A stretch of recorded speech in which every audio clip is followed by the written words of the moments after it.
अधिक मास महत्तम तृतीय अध्याय। हरे कृष्णा, राधे राधे। अधिक मास में किए हुए किसी भी कर्म का फल और किसी भी मास में वही सेम कर्म करने से हमें 1000 गुना अधिक फल मिलता है। अधिक मास में श्री कृष्ण और राधा जी की पूजा हर दिन करनी चाहिए। श्री कृष्ण के मंत्रों का तुलसी की माला पर जाप तो जरूर ही करना चाहिए। अधिक मास के व्रत के अंत में अपनी शक्ति के अनुसार दान करना चाहिए।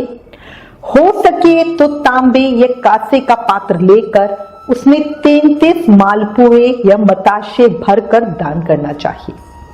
साथ ही तिल का तेल या घी से भरकर एक दीपक भी दान करना चाहिए।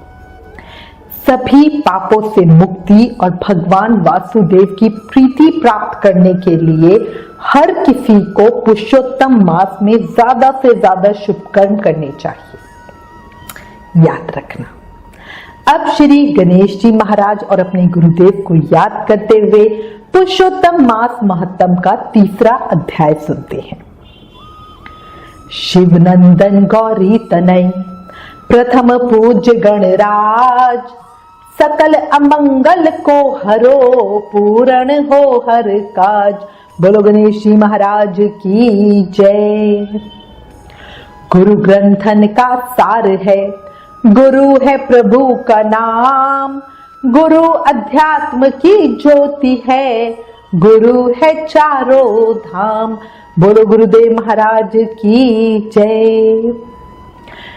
कल हमने पुरुषोत्तम मास महत्तम के 2य अध्याय में सुना कि सूत जी महाराज नैमिषारण्य तीर्थ में सभी ऋषियों को पुण्य देने वाली कथा सुना रहे हैं। उन्होंने बताया कि एक समय नारद जी विष्णु जी की कथा सुनने की इच्छा लेकर बैकुंठ में गए और उन्हें कथा सुनाने की प्रार्थना की। अब आगे सूत जी के श्रीमुख से पावन कथा सुनते हुए सभी ऋषिगण बोले, हे महाभाग, नर के मित्र नारायण नारद के प्रति जो शुभ वचन बोले वो आप हमें विस्तार पूर्वक बताएं। श्री सूत जी बोले, हे पूज्य ऋषिगणों, श्री नारायण ने नारद के प्रति जो सुंदर वचन कहे वो जैसे मैंने सुने हैं वैसे ही कहता हूं, आप लोग भी सुनो। भगवान श्री नारायण बोले, हे नारद जी, जो कुछ भगवान कृष्ण ने राजा युधिष्ठिर से कहा था वही मैं तुमसे कहता हूं, सुनो। एक समय धार्मिक राजा युधिष्ठिर छल प्रिय धृतराष्ट्र के दुष्ट पुत्रों से जुए में अपना सब कुछ हार गए।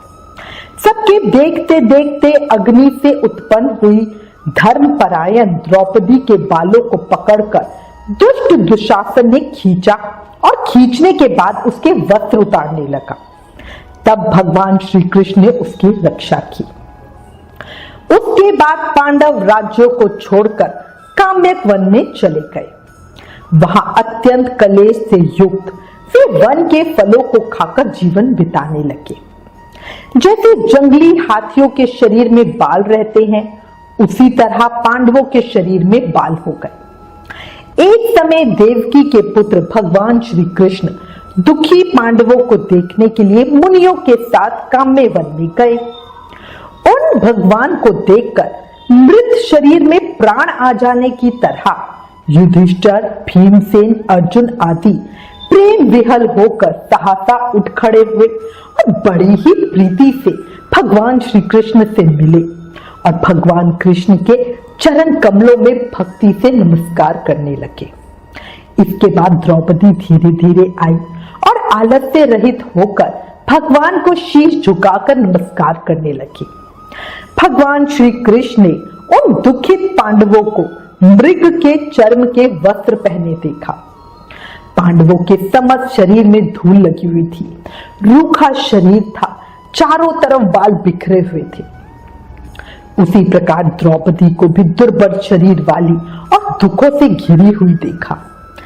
इस तरह दुखित पांडवों को देखकर अत्यंत दुखी हुए भक्त वत्सल भगवान धृतराष्ट्र के पुत्रों को जला देने की इच्छा से उन पर क्रोधित हुए।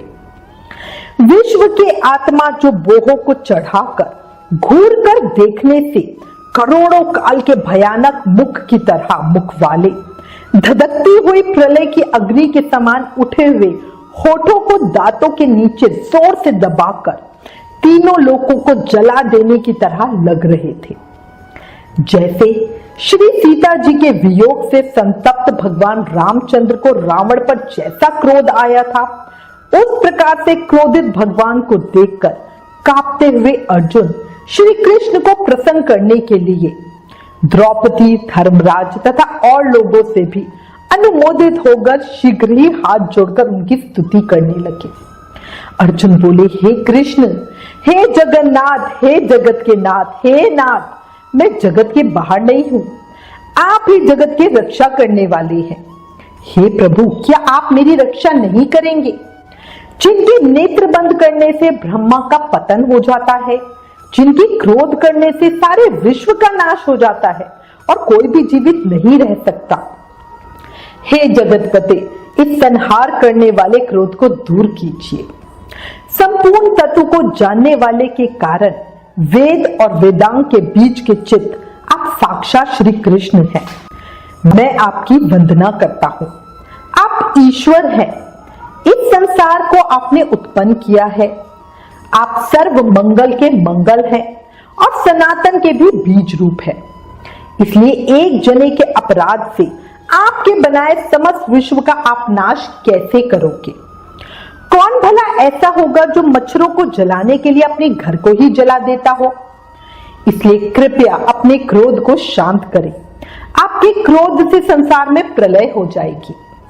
दूसरों की वीरता को मर्दन करने वाले अर्जुन ने भगवान से इस प्रकार निवेदन कर प्रणाम किया। इसके बाद सूत जी ने कहा, अर्जुन की ये सारी बात सुनकर भगवान श्री कृष्ण ने अपने क्रोध को शांत किया और स्वयं भी चंद्रमा की तरह शांत हो गए। इस प्रकार भगवान को शांत देखकर पांडव भय से मुक्त होकर प्रेम से प्रसन्न मुख और प्रेम से विहल हुए। सभी ने भगवान को प्रणाम किया और जंगली कंद मूल फल आदि से उनकी पूजा की। फिर श्री नारायण भगवान बोले, तब शरण में जानने योग्य भक्तों के ऊपर कृपा करने वाले श्री कृष्ण को प्रसन्न जानकर विशेष प्रेम से भरे हुए नर्म अर्जुन ने उन्हें बारंबार नमस्कार किया और जो प्रश्न आपने हमें किया है वही प्रश्न उन्होंने श्री कृष्ण से किया। इस प्रकार अर्जुन का प्रश्न सुनकर क्षण मात्र मन से सोचकर अपने प्रिय पांडवों को और व्रत को धारण की हुई द्रौपदी को आश्वासन देते हुए वक्ताओं में श्रेष्ठ श्री कृष्ण पांडवों से हितकर वचन बोले। श्री कृष्ण बोले, हे राजन, हे महाभाग, हे अर्जुन, अब मेरे वचन सुनो। आपने ये अद्भुत प्रश्न किया है। आपको उत्तर देने में मुझे उत्साह हो रहा है। इस प्रश्न का उत्तर गुप्त से गुप्त है, ऋषियों को भी ज्ञात नहीं है। फिर भी हे अर्जुन, मैं तुम्हारी मित्रता और भक्ति से प्रसन्न होकर अत्यंत कठिन उत्तर को क्रम से कहता हूं, सुनो। चैत्रादि जो 12 महीने हैं, निमेष, महीने के दोनों पक्ष शुक्ल पक्ष और कृष्ण पक्ष, घड़ियां, पहर, त्रिपहर, 6 ऋतुएं, मुहूर्त, दक्षिणायन और उत्तरायण, वर्ष, चारों युग, इसी प्रकार पराग तक जो काल है, ये सब, और नदी, समुद्र, तालाब, कुएं, बावली, लता, औषधियां, वृक्ष, बांस आदि पेड़, वन की औषधियां, नगर, गांव, पर्वत, पुरिया, ये सब मूर्ति वाले हैं और अपने गुणों से पूजे जाते हैं। इसमें ऐसा कोई अद्भुत व्यक्ति नहीं है जो अपने अधिष्ठा देवता के बिना रहता हो। अपने अपने अधिकार में पूजे जाने वाले ये सभी फल को देने वाले हैं। अपने अपने अध्यक्ष देवता के योग के महत्तम से ये सब भाग्यवान हैं। हे पांडुनंदन, एक समय दैत्य के पतन के लिए ब्रह्मा जी ने अधिक मास उत्पन्न किया। उस उत्पन्न हुए असहाय निंदित मास को सब लोग बोले कि ये मल मास सूर्य की संक्रांति से रहित है, अतः पूजन योग्य नहीं है। ये मल मास मल रूप होने से छूने योग्य भी नहीं है और ना ही शुभ कार्यों के लिए अच्छा है। लोगों के मुख से इस प्रकार के वचनों को सुनकर वो मल मास प्रभा रहित, दुख से घिरा हुआ, अति खिन्न मन, चिंता से ग्रस्त मन होकर व्यथित हृदय से मरण सन की तरह हो गया। फिर वो धैर्य धारण कर मेरी शरण में आया। बैकुंठ में जहां मैं रहता था वहां पहुंचा। उस समय अमूल्य रत्नों से जड़ित स्वर्ण के सिंहासन पर बैठे हुए मुझको देखकर वो भूमि पर साष्टांग दंडवत कर हाथ जोड़कर नेत्रों में बारंबार आंसुओं की धारा बहता हुआ इस प्रकार कहने लगा। इतना कहकर सूत जी बोले। इतनी कथा कह के भगवान नारायण चुप हो गए। इस प्रकार श्री नारायण के मुख से कथा सुन भक्तों के ऊपर दया करने वाले नारद मुनि पुनः भगवान नारायण को बोले। नारद जी बोले, हे प्रभु, इस प्रकार अपनी पूर्ण कला से विराजमान भगवान विष्णु के निर्मल भवन में जाकर भक्ति द्वारा मिलने वाले, जगत के पापों को दूर करने वाले, योगियों को भी शीघ्र ना मिलने वाले, जगत को अभयदान प्रदान करने वाले ब्रह्म रूप मुकुंद जहां पर थे उनके चरण कमलों की शरण में आया हुआ अधिक मास इसके बाद क्या बोला। इति श्री बृहद नारदीय पुराणे पुरुषोत्तम मासे अधिक मासे बैकुंठ पदार्पण नामक तृतीय अध्याय समाप्त। कल पुरुषोत्तम मास महत्तम के अध्याय 4 में आगे की कथा सुनेंगे। जब पता है जीवन क्षण भंगुर है, अभी है और अभी नहीं, और जब हमें अगली घड़ी का भी कुछ पता नहीं कि क्या हो जाए और क्या नहीं, तो क्यों ना इस शरीर का उपयोग करके अभी कर्मों के बंधन से मुक्ति पा ली जाए। बताओ, अच्छा है ना। और इसका सबसे आसान रास्ता है नाम जाप करना, कुछ ज्यादा नहीं करना। याद रखो, कलयुग केवल नाम आधारा। सिर्फ नाम जाप करके भक्ति, प्रेम, मुक्ति, शक्ति सब पाया जा सकता है।